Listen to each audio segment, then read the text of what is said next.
Assalamualaikum warahmatullahi wabarakatuh. Alhamdulillahi binikmati tatimmus sholihah. Wassalatu wassalamu ala rasulillah wa ala alihi wa ashabihi wa man tabi'ahu wa wala wala haula wala quwata illa billah.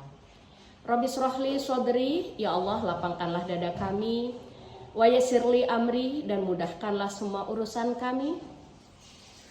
Wahlul 'uqdatam min lisani, dan lepaskanlah kekakuan di lisan kami, yafqahu qauli, agar orang paham terhadap apa yang kami sampaikan.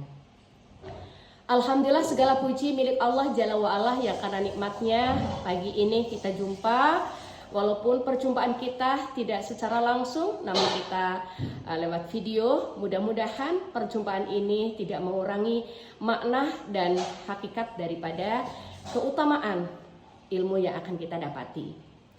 Salawat dan salam teriring kita sampaikan kepada Nabiullah Muhammad Rasulullah Sallallahu Alaihi Wasallam beserta keluarga dan para sahabatnya serta para pengikutnya hingga akhir zaman. Semoga kita termasuk golongan yang kelak ditunggu oleh baginda Rasul Sallallahu Alaihi Wasallam untuk diberikan syafaatnya, ditunggu oleh beliau di Telaga Hauts untuk diberikan minum oleh beliau di Telaga Kausar. Para pemirsa yang saya muliakan, jamaah rahimakumullah, lewat mimbar kerja hari ini, karena hari ini adalah merupakan work from home, jadi kita membuat kajian pagi ini lewat ruangan yang terbatas, dikarenakan memang sedang diberlakukannya PPKM untuk kota Pontianak dan kota Singkawang, wilayah Kalimantan Barat. Dengan demikian, maka apapun sebenarnya yang Allah berikan kepada kita, baik itu berupa nikmat yang harus kita syukuri, maupun berupa cobaan, musibah yang harus kita sikapi, kita bermohon kepada Allah agar setiap musibah apapun yang menimpa kita menjadi keberkahan buat kita. Utamanya apakah lagi hari ini kita berada di tanggal 2 bulan Zulhijjah, di mana Allah dan Rasulnya sangat-sangat memuliakan tentang bulan Zulhijjah, sehingga kata baginda Rasul SAW ada 30-an yang amat sangat dicintai oleh Allah dan Rasulnya dalam satu tahun itu, yaitu tanggal 1 sampai dengan tanggal 10 bulan Muharram, tanggal 1 sampai dengan tanggal 10 bulan Zulhijjah, dan tanggal 20 sampai dengan tanggal 30 bulan Ramadan. 30-an ini adalah 30-an yang amat sangat dicintai oleh Allah dan Rasulnya. Adapun tentang kemuliaan tanggal 1 sampai dengan tanggal 10 bulan Zulhijjah, sebagaimana disabdakan oleh baginda Rasulullah Sallallahu Alaihi Wasallam dalam hadisnya. Bismillahirrahmanirrahim. An Ibni Abbas radhiyallahu anhuma anna Nabiyya sallallahu alaihi wasallam qala ma min ayyamil amalus salih fiha ahabbu ilallahi min hadhil ayyam, yakni ayyamul ashr. Qalu ya Rasulullah walal jihadu fi sabilillah? Qal walal jihadu fi sabilillah illa rajulun kharaja bi nafsihi wa malihi summa lam yarji min dzalika bi syai'. Diriwayatkan oleh Imam Bukhari rahimahullah dari Ibnu Abbas radhiyallahu anhu bahwa Rasulullah Shallallahu Alaihi Wasallam bersabda, tidak ada hari di mana amal soleh pada saat itu lebih dicintai oleh Allah daripada hari-hari ini, yakni 10 hari dari bulan Zulhijjah. Mereka para sahabat bertanya, ya Rasulullah, tidak juga jihad di jalan Allah? Beliau menjawab, tidak juga jihad fi sabilillah, kecuali orang yang keluar berjihad dengan jiwa dan hartanya, kemudian tidak kembali dengan sesuatu apapun. Para pemirsa, keutamaan tanggal 1 sampai dengan tanggal 10 bulan Zulhijjah luar biasa. Bahkan kata Rasulullah Sallallahu Alaihi Wasallam melebihi pahala jihad. Kecuali kalau seseorang keluar kharaja binafsihi, dia keluar dirinya dari rumahnya dengan membawa seluruh hartanya, lalu dia mati di medan perang dan hartanya tidak kembali, baru bisa menyaingi keutamaan daripada amal ibadah yang dilakukan oleh seorang hamba pada tanggal 1 sampai dengan tanggal 10 bulan Zulhijjah.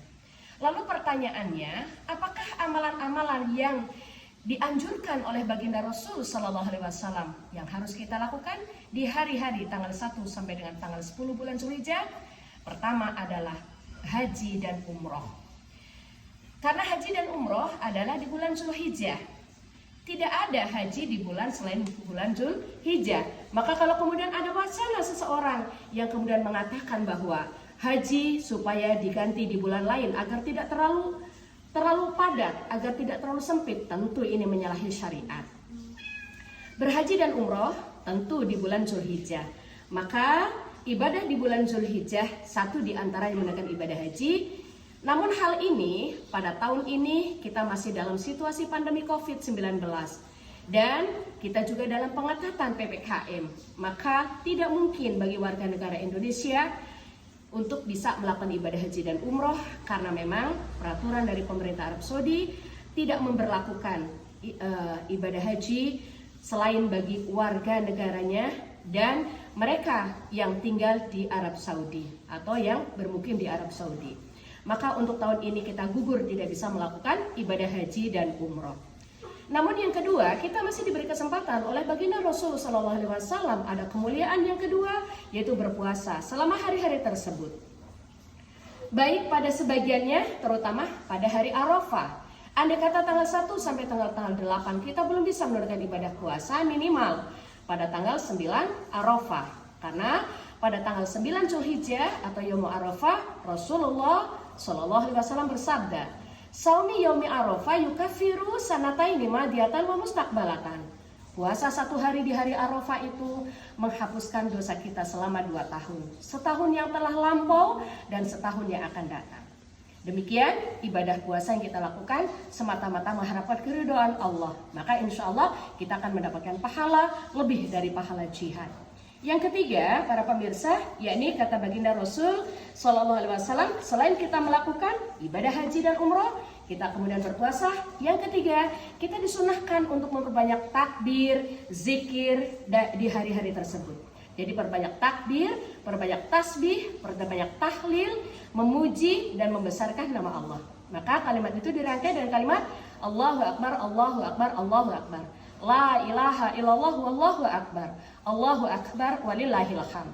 Dari sejak tanggal 1 bulan Zulhijjah sampai dengan usai sholat hari raya Idul Adha, bahkan sampai tutupnya hari tasyrik yaitu tanggal 13 Zulhijjah. Kita disunahkan untuk memperbanyak zikir, baca tasbih, banyak tahlil dan takbir. Yang keempat, kata baginda Rasul Sallallahu Alaihi Wasallam adalah disunahkan kita umat muslim di hari-hari itu yaitu untuk apa? Taubat dengan meninggalkan segala maksiat dan dosa. Tubu ilallahi taubatan nasuha. Bertaubatlah kamu kepada Allah dengan sebenar-benar taubat, yaitu taubatan nasuha. Insya Allah dengan taubat itu juga merupakan pintu kita di mana Allah Jalla wa'ala akan mengangkat segala musibah. Jadi sangat tepat sekali dalam situasi pandemi COVID ini kita untuk berbanyak istighfar dan tubu ilallah, banyak taubat, meninggalkan seluruh dosa dan maksiat. Yang kelima, kita disunahkan untuk memperbanyak amal soleh. Amal soleh apapun, entah itu kita bekerja bakti, entah itu kemudian kita bersedekah, memberi makanan kepada tetangga, kepada anak yatim, menyantuni fuqara, itu disunahkan memperbanyak kita bersedekah di bulan Zulhijjah. Dan yang keenam, disyariatkan kita secara mutlak yaitu pada setiap hari, siang, malam hari sampai dengan sholat id tadi memperbanyak baca takbir, tahmid dan tahlil. Kemudian melaksanakan sholat berjamaah di lapangan. Adapun situasi pandemi COVID, apalagi daerah yang ada pengetatan dengan PPKM, maka tentunya kita mentaati peraturan daripada pemerintah, yaitu untuk kita tidak melakukan di zona-zona yang berlakukan PPKM. Namun bagi daerah yang tidak diberlakukan PPKM, maka pemerintah mempersilahkan untuk kita menunaikan ibadah sholat di tanah lapang dengan tetap menjaga protokol kesehatan. Dan kemudian yang berikutnya yakni berkurban. Allah berfirman, Inna bismillahirrahmanirrahim, Inna a'tainakal kautsar, fasholli lirabbika wanhar, inna syani'aka huwal abtar. Jadi udah banyak banget nikmat yang Allah berikan kepadamu. Oleh karena itu kata Allah, dirikanlah oleh kamu sholat dan kemudian berkurbanlah. Berkurban karena Allah. Maka berkurban 1 ekor kambing yang dipotong oleh kepala keluarga atau si pencari nafkah, maka membawa seluruh keluarganya itu sudah memadai. Tapi andai kata kita punya rezeki lebih dan kita akan berkurban lebih dari satu, itu pun sangat amat baik sekali, karena itu merupakan bagian daripada amal soleh, dan insya Allah kelak hewan kurban itu akan kita jumpai di surganya Allah Jalla wa'ala. Demikian para pemirsa, mudah-mudahan 7 hal yang amat baik untuk kita lakukan dalam rangka memuliakan bulan Zulhijjah, semoga kita termasuk yang digolongkan oleh Allah Jalla wa'ala orang-orang yang sangat memuliakan bulan Zulhijjah, dan kita akan mendapatkan pahala seperti pahala orang yang keluar dari rumah membawa seluruh hartanya lalu kita mati di medan perang. Masya Allah, dan insya Allah kita mendapati itu. Maka dengan segenap keimanan dan ketakwaan, berharap kepada Allah Jalla wa'ala, Allah akan mengangkat seluruh musibah yang menimpa negeri ini, sehingga negeri kita akan menjadi sebuah baldatun thayyibatun wa rabbun ghafur, negeri yang berkah, berlimpah dengan anugerah dari Allah dan penuh dengan ampunan dari Allah Jalla wa'ala. Amin. Istajib doa'ana. Wabillahi taufiq wal hidayah waridho wal inayah. Assalamualaikum warahmatullahi wabarakatuh.